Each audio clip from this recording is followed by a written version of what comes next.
नमस्कार आप सभी दोस्तों को बहुत बहुत स्वागत है आप ही के YouTube चैनल मैथ्स एलिवेशन पर।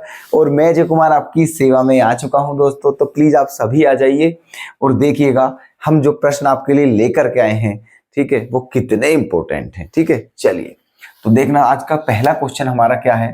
Question number 49। ठीक है, A motorboat whose speed is 18 kilometre per hour in still water, है ना, takes 1 hour more to go 24 kilometre up stream. ठीक है, तो then to return down stream to the same spot find the speed of stream. ठीक है समझो क्या है क्वेश्चन में, क्या पूछा है।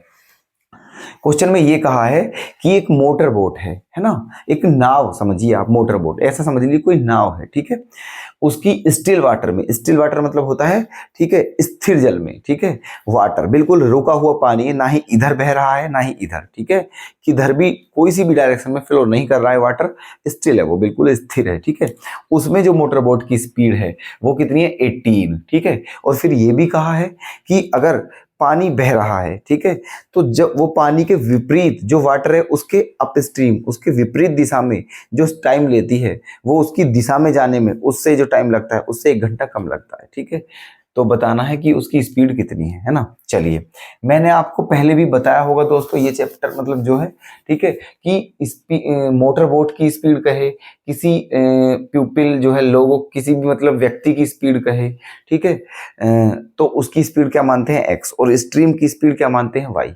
ठीक है, तो क्वेश्चन में क्या दिया होगा कि स्पीड, ये तो इसका मतलब एक्स क्या दिया है आपको, ये दोस्तों आपकी एक्स की वैल्यू है। क्या है ये, एक्स की वैल्यू। ठीक है, और ये क्या है आपका टाइम, है ना ये क्या है आपकी डिस्टेंस, डी फॉर डिस्टेंस। ठीक है, चलिए देखो तो कितनी डिस्टेंस कवर करनी है उसे, 24 किलोमीटर डिस्टेंस कवर करनी है। ठीक है, 24 किलोमीटर डिस्टेंस कवर, तो क्या हो जाएगा दोस्तों, ठीक है, 20 मतलब देखो आप समझो, ये आपका क्या है, यहां से यहां तक समझिए आप, ऐसे करके ये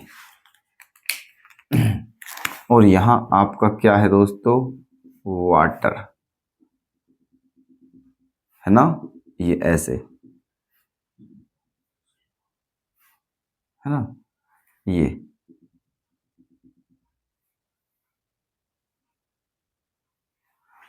है ना, ऐसे, ये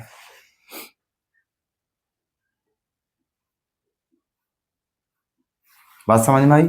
ठीक है, और मान के चलिए जो वाटर है वो इधर इस डायरेक्शन में फ्लो कर रहा है, इस डायरेक्शन में, है ना, ऐसे है ना, और ये जो डिस्टेंस है ये कितनी है आपकी, 24 किलोमीटर, है ना, ऐसे। अब क्वेश्चन में ये कहा है, देखो वाटर इधर फ्लो कर रहा है और जो मोटर बोट है वो इस साइड से आ रही है। ठीक है, तो अप स्ट्रीम है ना, जिधर की डायरेक्शन, जिधर मतलब जिस डायरेक्शन में वाटर फ्लो करता है उसके, है ना, और उसके अपोजिट डायरेक्शन में जो चलती है मोटर बोट, ठीक है, तो उसे क्या बोलते हैं, अप स्ट्रीम। ठीक है, और मान के चलिए वाटर इधर इधर फ्लो कर रहा है और मोटर बोट भी ऐसे ही जा रही है, तो वो क्या होती है, डाउन स्ट्रीम। ठीक है, ऐसे। तो अप स्ट्रीम में स्पीड माइनस करनी है और डाउन स्पीड में स्पीड प्लस करनी होती है। ठीक है, तो एक मोटर बोट है वो 24 किलोमीटर, है ना, कैसे जाती है, अप स्ट्रीम, है ना, तो उसे कितना टाइम लगेगा दोस्तों, ठीक है, उसे कितना टाइम लगेगा, तो उसे टाइम लगेगा, टाइम बराबर क्या होता है, डिस्टेंस अपॉन स्पीड। तो कितनी डिस्टेंस कवर की थी उसने, 24, है ना, और क्योंकि अप स्ट्रीम है इसलिए स्पीड क्या होगी, माइनस, है ना, तो क्या होगा, x माइनस वाई, है ना, x क्या है मोटर बोट की स्पीड, y क्या है स्ट्रीम की स्पीड। माइनस क्यों किया, क्योंकि अप स्ट्रीम है, अप स्ट्रीम में स्पीड माइनस करनी है, डाउन स्ट्रीम में स्पीड प्लस करनी है। ठीक है, चलिए अब ये जो है ये क्या हो जाएगा, 24 अपॉन एक्स प्लस वाई। ये अप स्ट्रीम थी, है ना, और ये डाउन स्ट्रीम है, ये अप स्ट्रीम में जाने में लगा समय है, ये डाउन स्ट्रीम में जाने में लगा समय है। ठीक है, और ये जो समय है इससे कितना ज्यादा है दोस्तों, 1 घंटे। ठीक है, 1 आवर। तो कहने का मतलब इन दोनों का जो डिफरेंस है वो क्या है, 1, समझे।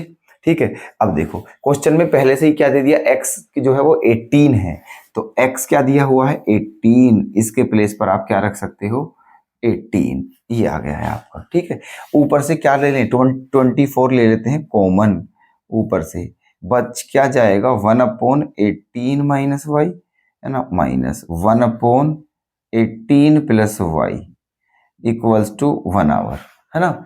अब ले लीजिए एलसीएम, इसकी यहाँ मल्टीप्लाई, इसकी यहाँ मल्टीप्लाई, है ना, और 24 कहाँ जाएगा यहाँ पर, तो ये क्या हो जाएगा दोस्तों, देखो 18 प्लस वाई, है ना, माइनस 18 माइनस वाई, और अपॉन में दोनों की मल्टीप्लाई करेंगे तो क्या आएगा 324 माइनस वाई स्क्वायर। ठीक है, और इक्वल्स टू में क्या आ गया है 1/24।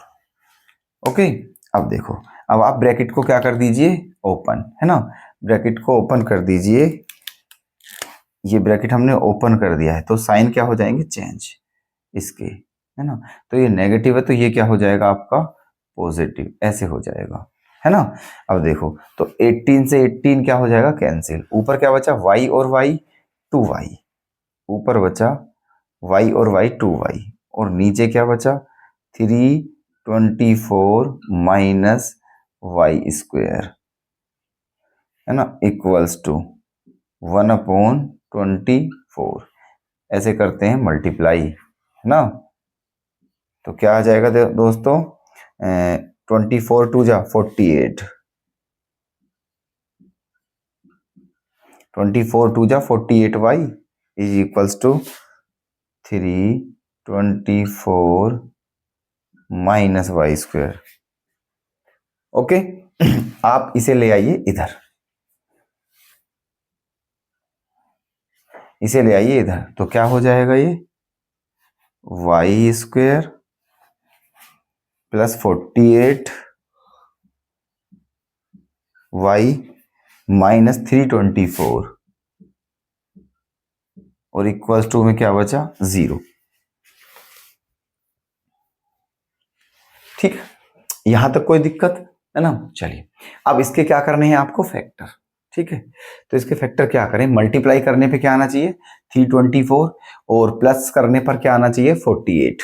ठीक है, 324 के फैक्टर करने हैं आपको, है ना, तो ऐसा करते हैं, देखो 324 के यहाँ पर क्या कर लीजिए फैक्टर कर लीजिए, है ना, 324 के, तो 2 1 जा 2 6 जा 2 2 जा, है ना, और फिर 2 से 2 8 2 1, फिर 3 से 27, फिर 3 से 9, फिर 3 से 3, फिर 3 से 1। ठीक है, ये 324 के फैक्टर आ चुके हैं, है ना। अब देखना 48 आना चाहिए, तो क्या करें 2 दूनी 4, 2 दूनी 4 दिया 12, 3 दिया 9 दिया 27, नहीं आएगा 3 दिया 9, 9 दूनी 18, दूनी 36, 30 और 9 भी नहीं आएगा।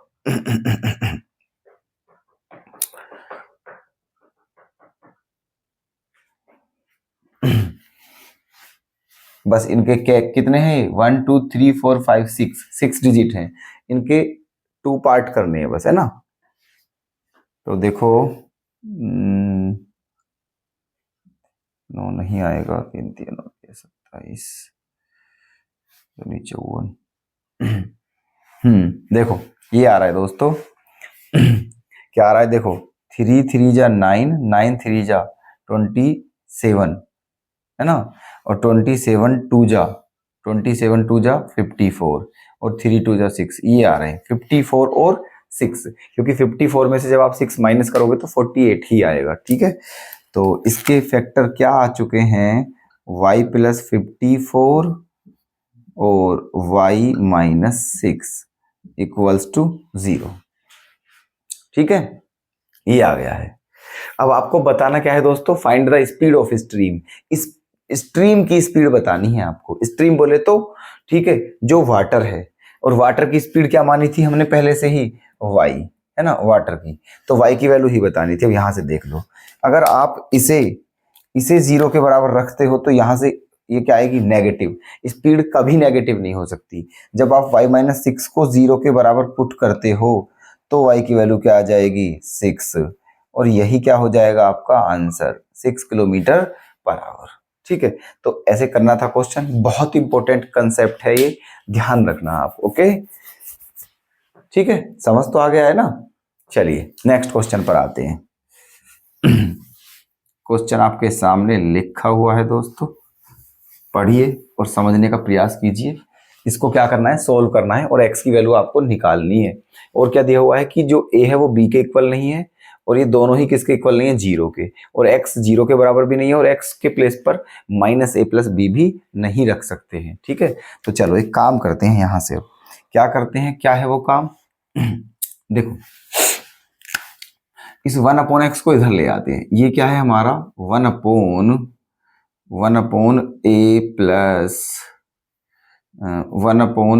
प्लस b प्लस x, इसे इधर ले आते हैं, -1/x equals to 1/a plus 1/b।